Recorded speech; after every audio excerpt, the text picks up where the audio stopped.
একটা দেশ, একটা স্বপ্ন, আর সেই স্বপ্ন রক্ষার জন্য একজন মানুষের নিরন্তর সংগ্রাম। তিনি ছিলেন শিক্ষাবিদ, আইনজ্ঞ, কিন্তু সবচেয়ে বড় কথা একজন নির্ভীক দেশপ্রেমিক।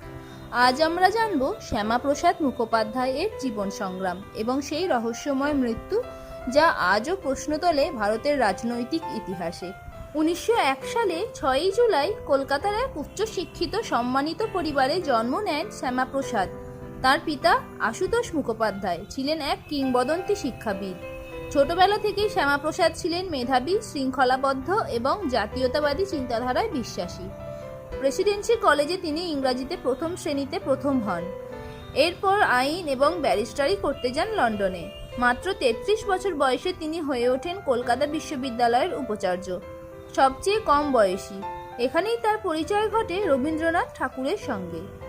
1929 সালে তিনি প্রথম প্রবেশ করেন রাজনীতিতে। বঙ্গীয় আইন পরিষদের সদস্য হন। তখন ভারত জুড়ে স্বাধীনতার আন্দোলন, কিন্তু শ্যামাপ্রসাদের পথ ছিল একটু আলাদা। তিনি যোগ দেন এ.কে. ফজলুল হক এর মন্ত্রিসভায় এবং হন বাংলার অর্থমন্ত্রী। এই সময়ে তার প্রশাসনিক দক্ষতা সামনে আসে। ভারত বিভাজনের সময় তিনি ছিলেন প্রথমে এর বিরোধী, কিন্তু পরিস্থিতি বদলালো। তিনি বুঝলেন, যদি বাংলা ভাগ না হয় তাহলে পুরো বাংলা চলে যেতে পারে পাকিস্তানে, এবং এখানেই শ্যামাপ্রসাদ নেন ইতিহাস বদলে দেওয়া সিদ্ধান্ত, বাংলা ভাগ হবে। এই সিদ্ধান্ত আজও বিতর্কিত, কিন্তু বাস্তবতা এতেই পশ্চিমবঙ্গ ভারতেই থেকে যায়। 1947 ভারত স্বাধীন। তিনি যোগ দেন জওহরলাল নেহেরু এর মন্ত্রিসভায় এবং হন ভারতের প্রথম শিল্পমন্ত্রী। তার বড় অবদান হল শিল্পনীতি প্রণয়ন, চিত্তরঞ্জন লোকোমোটিভ কারখানা, সিন্ধ্রি সার কারখানা, IIT খড়গপুরের ধারণা। তিনি চেয়েছিলেন ভারতকে শিল্প শক্তিতে পরিণত করতে। সবকিছু তখন ঠিক চলছিল না। 1950 সালে আসে নেহেরু লিয়াকত চুক্তি।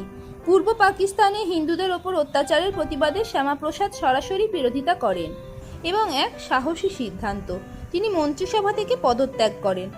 1951 সালে তিনি প্রতিষ্ঠা করেন ভারতীয় জনসংঘ, যা পরে হয়ে ওঠে আজকের ভারতীয় জনতা পার্টি এর ভিত্তি। তার লক্ষ্য ছিল জাতীয়তাবাদ, সাংস্কৃতিক ঐক্য, শক্তিশালী ভারত। সবচেয়ে বড় লড়াই শুরু হয় এখানেই, কাশ্মীরে 370 ধারা। তিনি বলেন, এক দেশ, এক সংবিধান, এক পতাকা। এই দাবিতে তিনি কাশ্মীর অভিযান শুরু করেন। 1953 সালের 11ই মে কাশ্মীরে প্রবেশের সময় তাকে গ্রেপ্তার করা হয়। তাকে বন্দি রাখা হয়। দেশ জুড়ে উত্তেজনা। 23শে জুন 1953 জেলেই মারা গেলেন শ্যামাপ্রসাদ মুখোপাধ্যায়।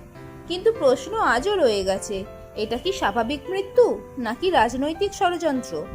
অনেকেই আজও বিশ্বাস করেন এই মৃত্যু রহস্যময়। তার মৃত্যু হলেও তার আদর্শ বেঁচে থাকে। আজকে ভারতীয় রাজনীতিতে তার প্রভাব গভীর। 370 ধারা, যার বিরুদ্ধে তিনি লড়েছিলেন, বহু বছর পর তা বাতিল হয়। একজন মানুষ যিনি আপোষ করেননি, যিনি ক্ষমতার জন্য নয়, দেশের জন্য লড়েছিলেন, তিনি ছিলেন শ্যামাপ্রসাদ মুখোপাধ্যায়। এই ভিডিওটি যদি ভালো লাগে লাইক করুন, শেয়ার করুন আর সাবস্ক্রাইব করতে ভুলবেন না।